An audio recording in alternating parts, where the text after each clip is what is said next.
morning, y'all. Day 2 here at South Padre Island. It's a little cooler than we were hoping for, but that's okay because I'm about to get my hands dirty and build a sandcastle.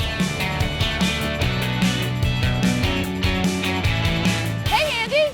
Hey, Jill, how are you? I'm excited. Yeah. Look at this. We've got you an ugly pile of buckets. Yay. But I don't know. They look kind of magical to me. It is a magic bucket, so why don't you try and lift the bucket off for me? Really? And see if it's just lift it off. Okay, if you say No, so. is it going to fall over? Ah! Yay! No, it's not going to fall over.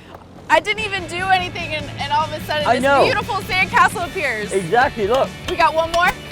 No, we don't take this one off yet. We're going to carve this one first. Okay. The biggest key to a sandcastle is it has to be wet, molten sand. What we're going to do is start off by carving a tower, and the easiest way to do that with a couple of easy tools. So what we're going to do is carve this into a pencil. Okay. So look, just literally make a pencil. That's pretty good. Yeah. What do you need to get up and down a real castle? Stairs. Stairs, Yeah? excellent, or hair, or elevators. Yeah, I don't know if my hair's long enough. So maybe stairs. Maybe yeah. stairs, okay. So what we're going to do is cut a ramp into it like that. Okay. And then I want you to chip this bit away for me. So you're going to drag this around, keep the blade straight and the handle offset. We're just going to clean it up. You're going to clean it up and make a perfect princess tower. So what we're going to do now is you're going to need this. I'm going to change your straw. Pop that on for me. And there's a straw in that bag there. So we start from the top and you've got a mechanical pencil there. And what we're going to do is make sure the lead is out and then you're going to draw some shingles for me. You've got all that debris, so what you're going to use now is your straw. Okay. Because we don't touch it with our fingers, and you're going to blow all the debris away with your straw.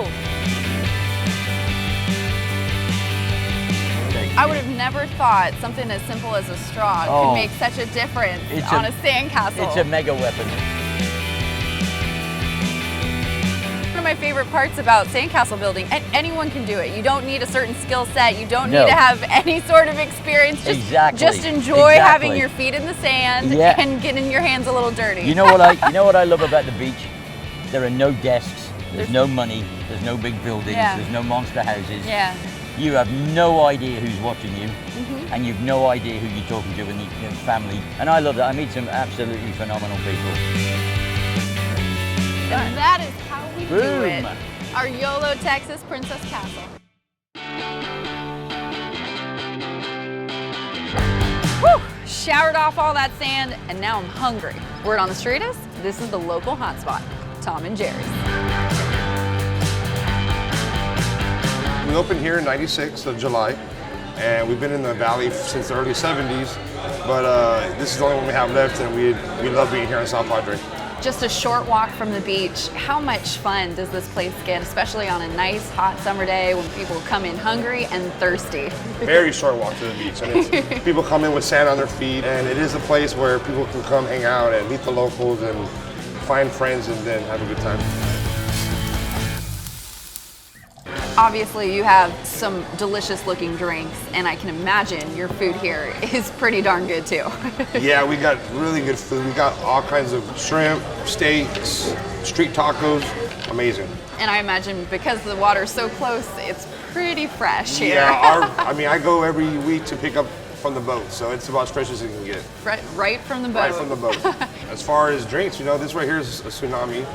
It's got all the Malibu flavors. That's the hypnotic breeze. Our drinks are made fresh. We use fresh juice, as you can tell. Well, I'm starting to get hungry, and I would love to try some of that shrimp. That sounds really good. Let's go. Let's do it.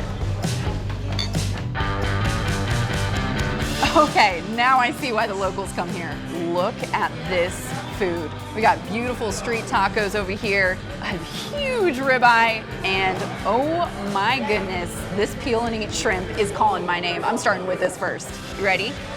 Grab the legs in the middle, try to rip off this part of the skin, and then you stretch it out, and then try to pinch and peel. And that's not how you do it. You're not supposed to snap it in half, but that's okay. Now I'm hungry, so I'm just gonna dive into the shrimp. I give up with the beauty part of it. Let's go in. That's good shrimp. Fresh, you can tell straight from the ocean. Caught this morning, for sure. So now we're gonna switch it up a little bit, dive in on these street tacos. Cheers. It's refreshing and beefy. That's a good taco. They do not skimp on the meat here, that's for sure. Wow, this is amazing. I don't even know what I would choose if I came here. Luckily, I didn't have to. Can have a little bit of everything.